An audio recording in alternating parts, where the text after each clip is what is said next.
Una intervención más, por favor, si hay, y le damos la palabra a Néstor para que podamos cerrar a tiempo. Tenemos que terminar a las 11:30. Aquí.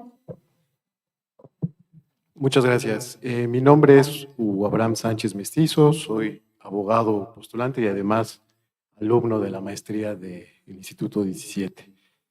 Mi pregunta va un poco encaminada en el mismo sentido de las dos anteriores. Desde el título de la conferencia se advierte una relación casi de causa y efecto entre emergencia e indignación, algo que ya también se comentaba.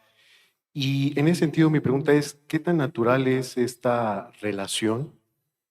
¿Verdaderamente se trata de fenómenos provenientes de forma natural de los distintos ámbitos de la sociedad, o hasta qué punto no se trata de meras fachadas orquestadas por distintos grupos de poder con el fin de enmascarar problemáticas más de fondo? Porque de pronto sucede que estas indignaciones son, o mejor dicho, estas emergencias son apagadas con supuestas indignaciones que, al menos en lo personal, me ha tocado conocer de cerca, que son orquestadas desde los propios grupos de poder, y entonces esto genera una visión un tanto errada para quienes verdaderamente estamos en un estado de emergencia cultural y en consecuencia también indignados. Entonces esa sería mi pregunta. Gracias. Bueno, Néstor, tenemos unos 10 minutos para responder. Debemos cerrar a las 11:30 y bueno, antes de cerrar, quisiera agradecerle también a la gente que nos está siguiendo por YouTube y bueno, seguimos. Néstor, la palabra. Parto de la última pregunta, si hay una cierta relación natural, causal, entre emergencia e indignación, o si esas relaciones son enmascaradas a veces por grupos de poder. Mi impresión es que ocurren las dos cosas. Y esto tiene que ver bastante con la gestión. Y con la cuestión de la motivación, también para la movilización, que aparecía en otra de las preguntas. La indignación ante la injusticia, lo que se padece, la falta de empleo, de salario, o tratamiento injusto y diferencial, desigual entre hombres y mujeres, o entre indígenas y no indígenas, etcétera, etcétera. Suscita muchas respuestas, efectivamente, como dices, desde grupos de poder.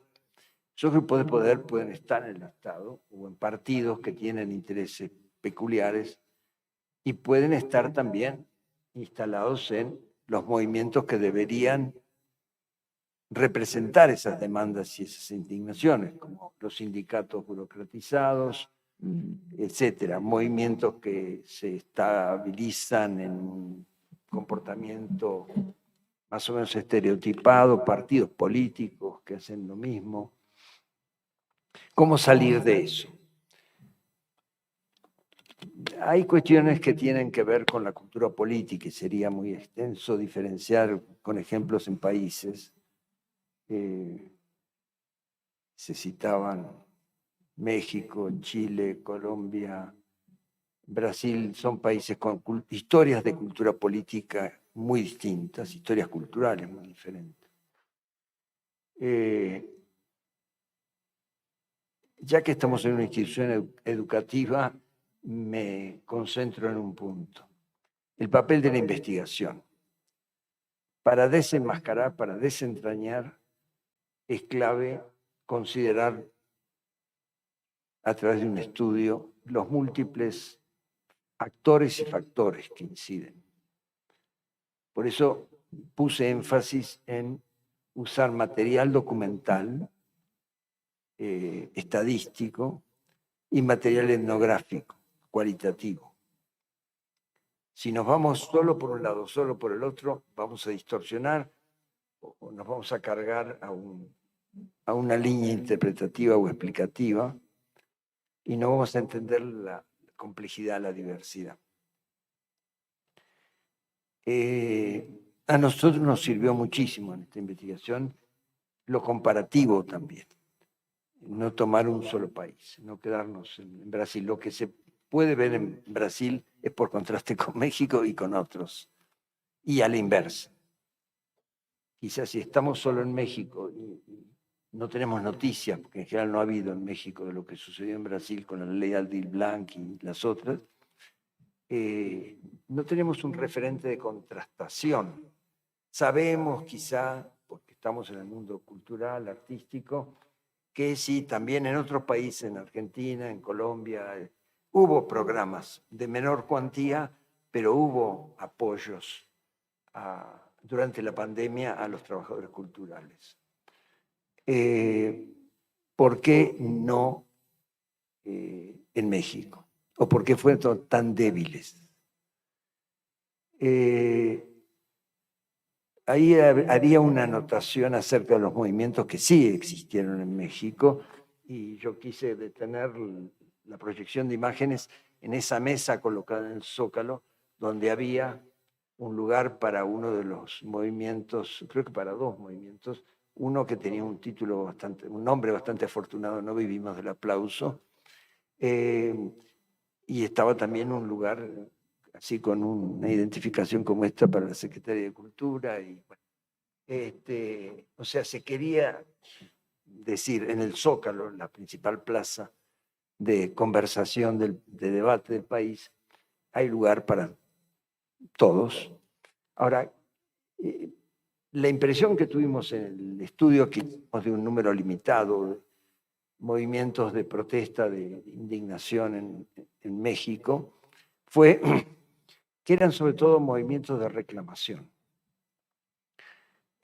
por salarios adeudados, por la Secretaría de Cultura, a veces hasta 8 meses, por fondos que no se daban, porque hubo muy pocos movimientos propositivos. No conozco ninguna iniciativa de crear una ley que permita destinar fondos. La propuesta más concreta me parece que fue de uno de los movimientos que se centró en una crítica al proyecto Chapultepec y pidió que esos fondos fueran destinados a atender las emergencias de la pandemia.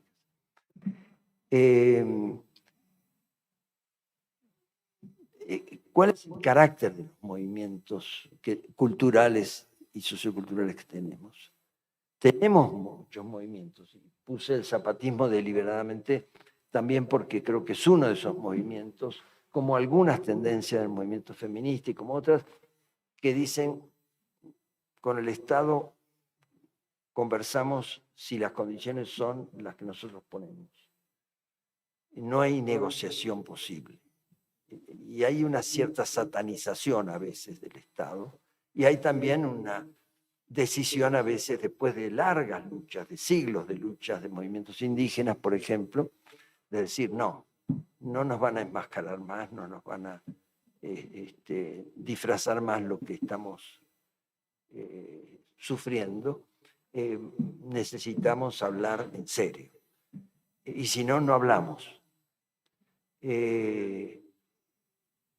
Todo esto existe, pero adquiere perfiles distintos en cada país y me gustaría mucho conocer más de ese trabajo cualitativo, de esa investigación, porque lo que más se publicó fue las grandes cifras, ¿no?